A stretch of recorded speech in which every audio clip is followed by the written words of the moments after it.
Hindi ko makita si Charmin na nasa mabuting kalagayan. No, ayos na.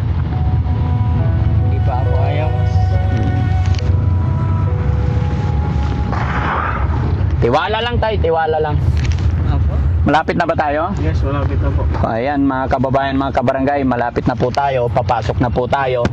Kaya i-off na natin ang camera para hindi tayo magkaroon ng violation. Maraming salamat po mga kababayan. God bless po.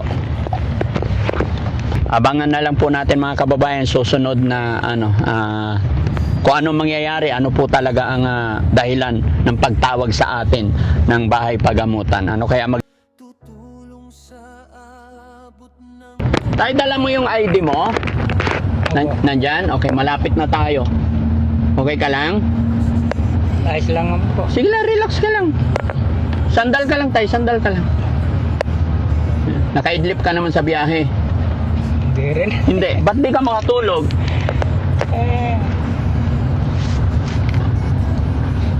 Ngumingiti na si tatay. Kanina, tahimik, kabado, umiiyak. No? Pray lang tayo, Tay, ha? Huwag kang mag-alala. Kahit anong mangyari, hindi ka pababayaan ng Team Daddy Frankie. Gagawin namin lahat ng aming makakaya. Salamat naman po. Sa loobin ng Panginoon na malakas yung ating katawan parati, biyayaan tayo ni Lord ng malakas na katawan, i-bless tayo parati, tuloy-tuloy yung mga hanap buhay natin, para tuloy-tuloy din yung pagtulong ng Daddy Frankie, no?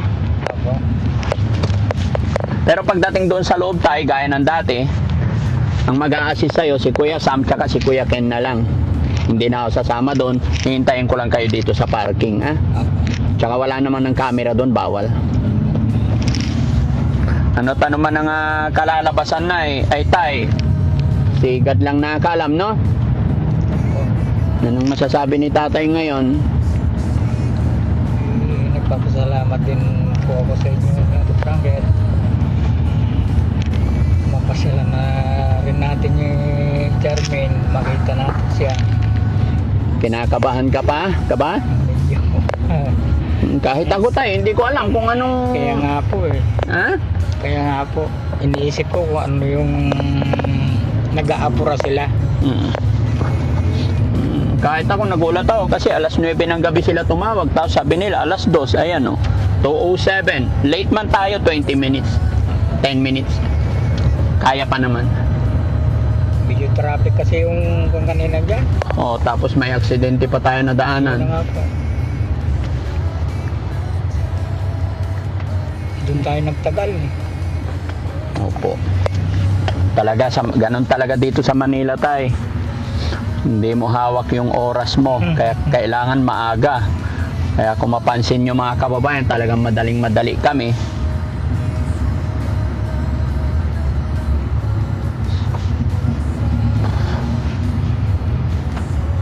Madaling-madali kami sa pagkuha kay tatay. Siyempre, hindi rin namin alam kasi mga kababayan kung ano.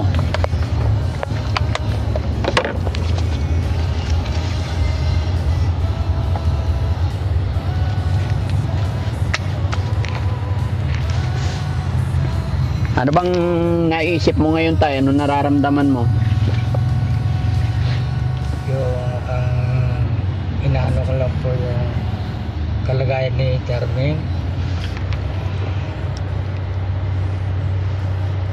Kung ano na ang kalagayan niya ngayon dyan.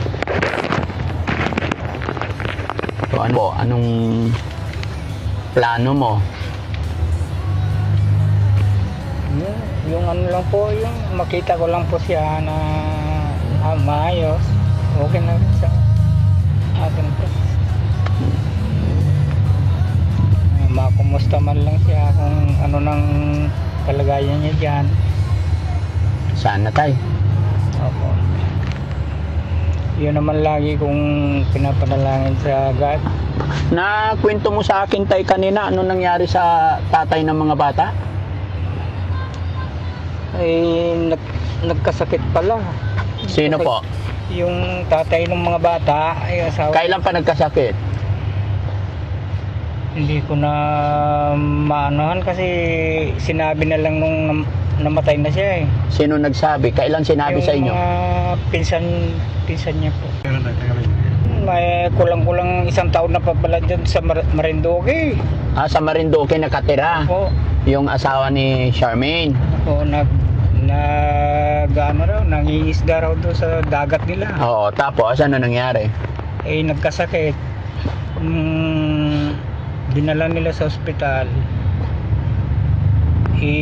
Pinakita nila sa amin. Nakatubo siya eh. Tinubo daw siya dahil hindi na makakain. Kaya nung ilang araw lang yun, tumawag sila, patay na raw. Doon nila binurol na So hindi na nakapunta yung mga anak niya. Hindi, Ngayon nakaburol ngayon. Hindi, nalibig na po. Nalibing na.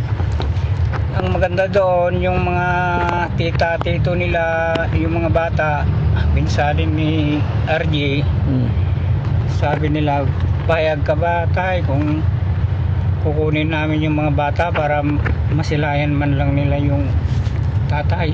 Oo. Kahit sandali man lang. Pumayag ako. Yung pinunta nila sa bahay ho. Pinuntahan nila doon. Dinala doon sa Marinduque. 5 araw yata. Bali, 1 linggo nila. Nakinuha yung mga bata. Tapos binalik din. Binalik. Nung Lunes lang binalik. Kasi sabi ko, hindi pa nila alam ang examen nila. Baka itong susunod na araw na yung binalik naman, yung naka-examine din sila.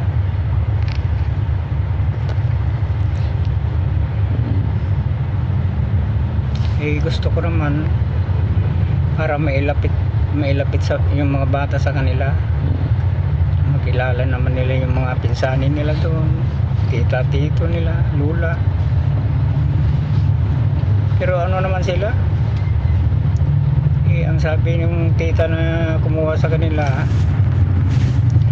pagka yung si Crystal ang binilin Crystal, pagka itong pasukan, susunod ng pasukan, kung ano ang kailangan nyo, tawag lang kayo sa akin, sabi nga Sabi ng mga tita. Opo.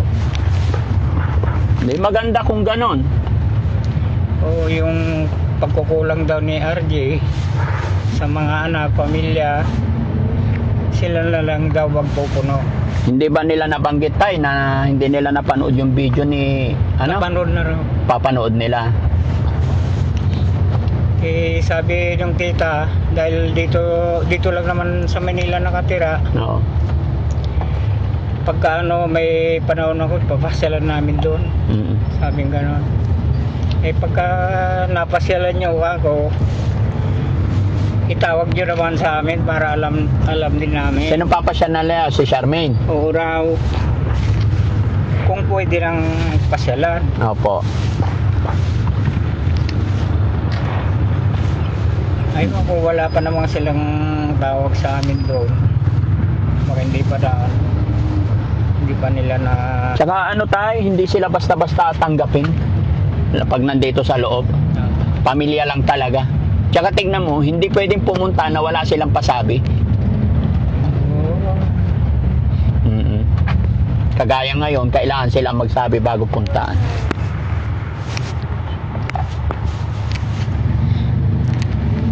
Sabi nga nung kausap ko lang kahapon nung anak ko dito sa Taguig, sabi niya, tayo pagka kung pwede na pasyalan si Charmaine, sabihin nyo naman sabi gano'n. Hindi naman ako marunong cellphone.